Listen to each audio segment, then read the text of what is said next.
This is Brent with Lykins Motorsports, working on a Christmas morning. We're going to get some paint and prep on this 450 cubic inch medium riser FE.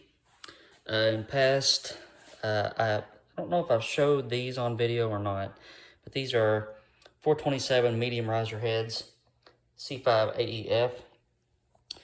They are fitted with SI 11/32 stem stainless valves, and I've got some comp cams, valve springs, and locators, retainers, and locks, and they have been steel abraded and just look really good. They've been assembled for a little bit while we were waiting on the block work to get done, but got the heads mounted on the block, timing cover mounted on the block, and getting ready to throw some color to this and then do some prep work. I'll go over the differences between what fittings you usually see on the FE stuff, and like where the relief valve goes and that sort of thing. So I want to get this engine masked up so we don't get paint on stuff that we don't want to get paint on.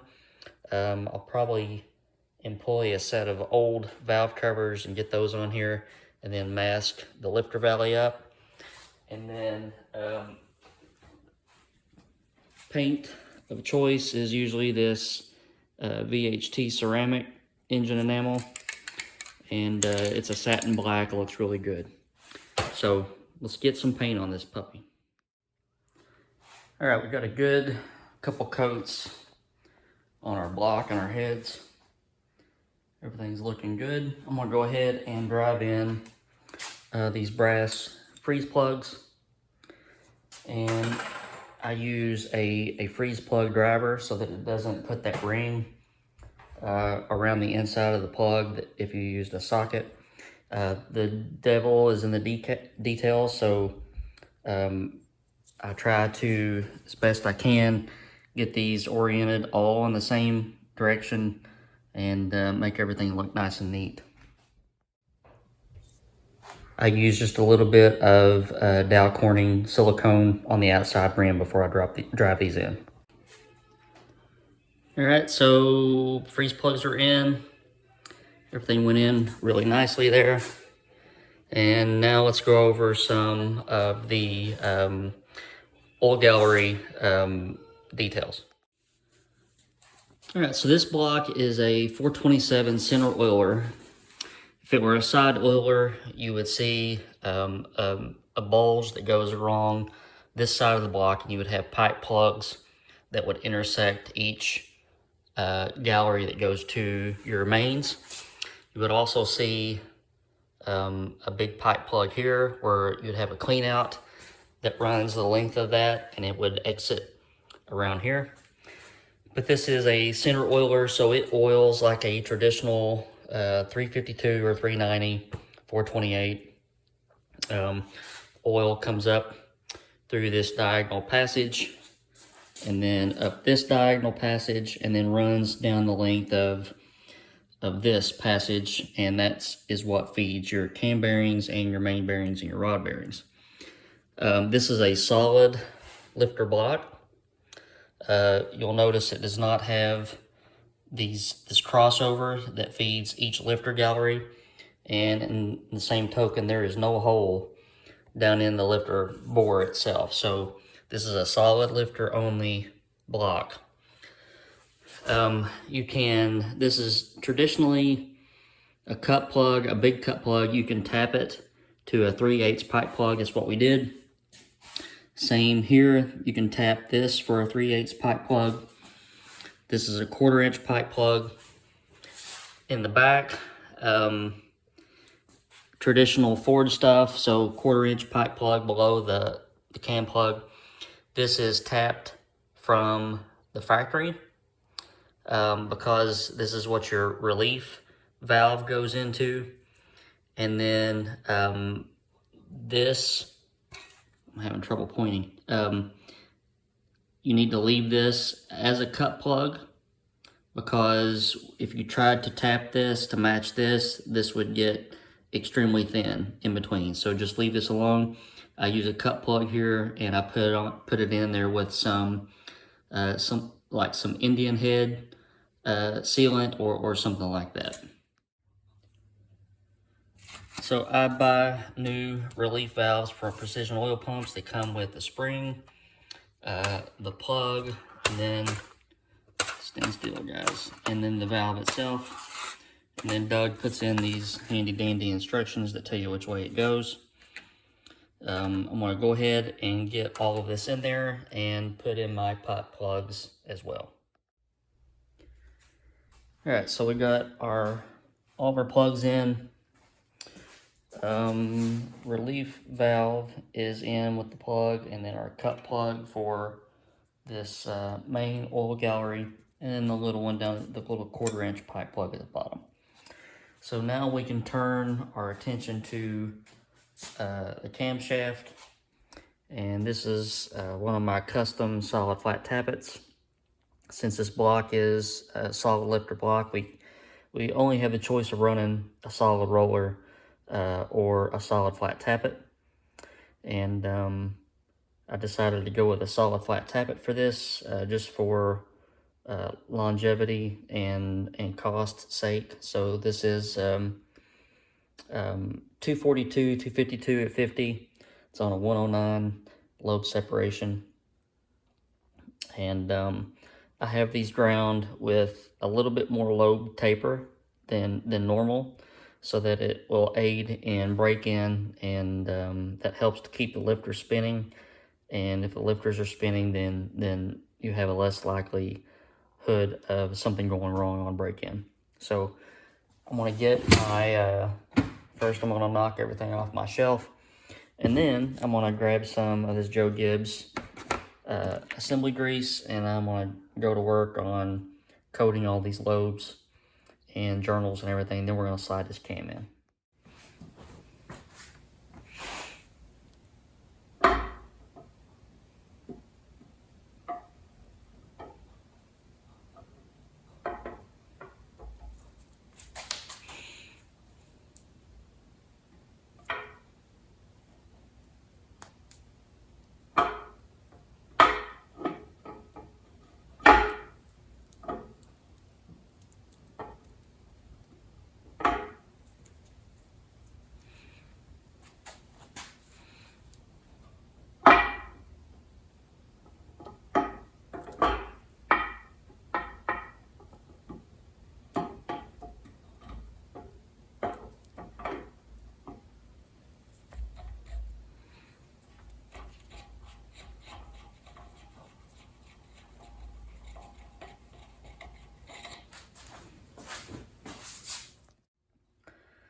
All right, so once we get our cam in, we're going to put our dowel pin in.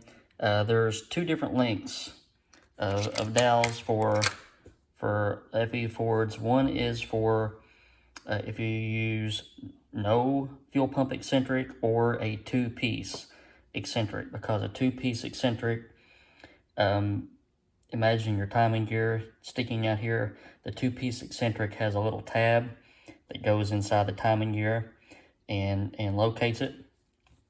The 1-piece eccentric uses a longer dowel, because the dowel has to extend through the eccentric to keep it from spinning.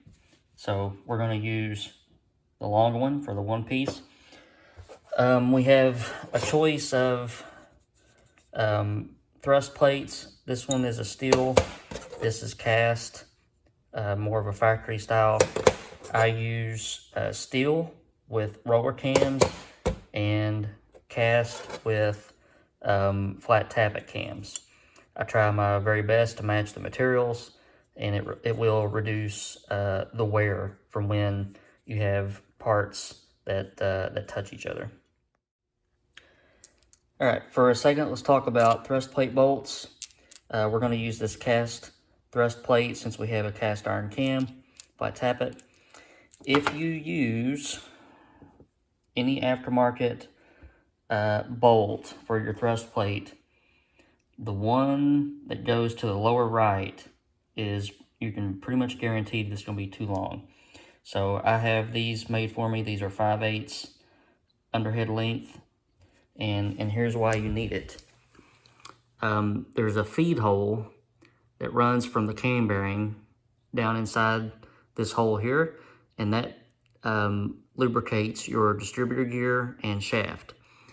Next time you're looking at an FE block, take you a set of calipers and measure from, put your thrust plate on and measure from the outside of the thrust plate and see how far it is to the entrance of that hole. Most of your bolts will block that hole. And then you have to rely on splash to oil your distributor gear and shaft. So that's why you use the short bolts right here. You can use regular bolts right here.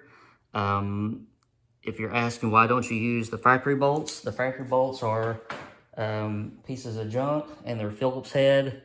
And there's just, I like when I do roller cams and stuff, I torque the thrust plate at 55 pound-feet, and you just can't do that accurately or easily with a Phillips head bolt. So I use aftermarket stuff.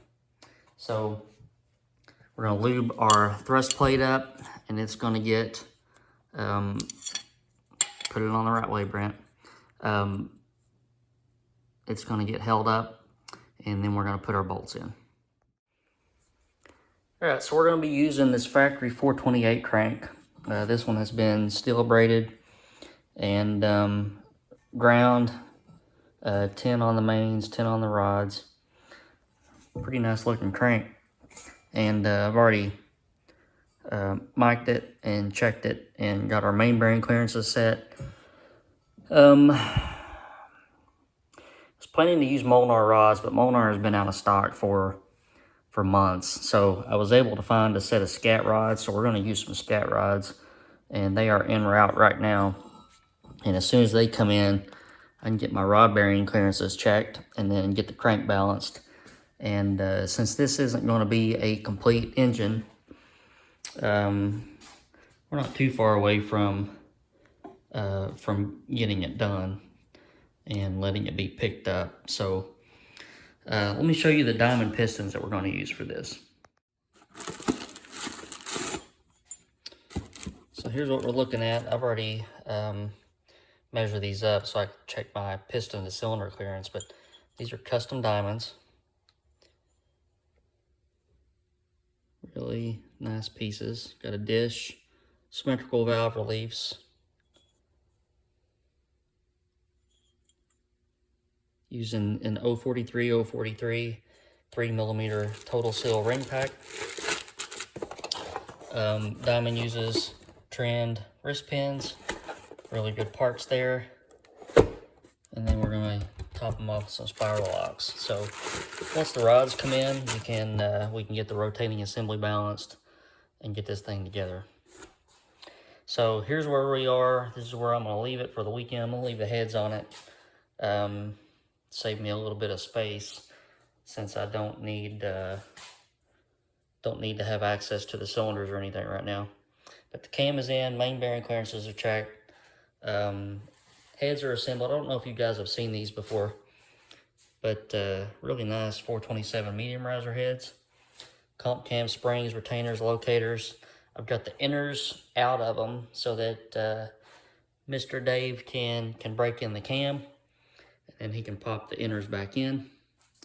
But we're looking pretty solid so far.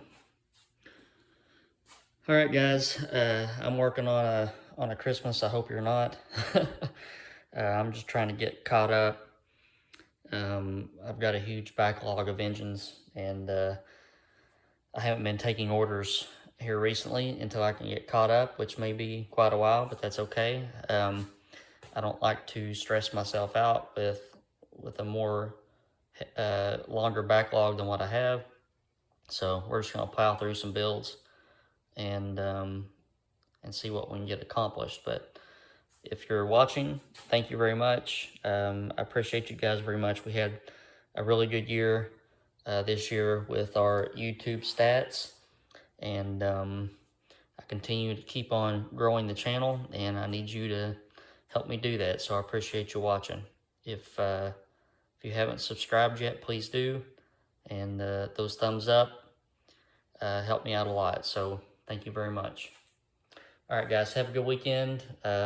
Should be dynoing that next week, and hopefully we'll get some good numbers and some good results, and have that video for you. All right, y'all have a good weekend.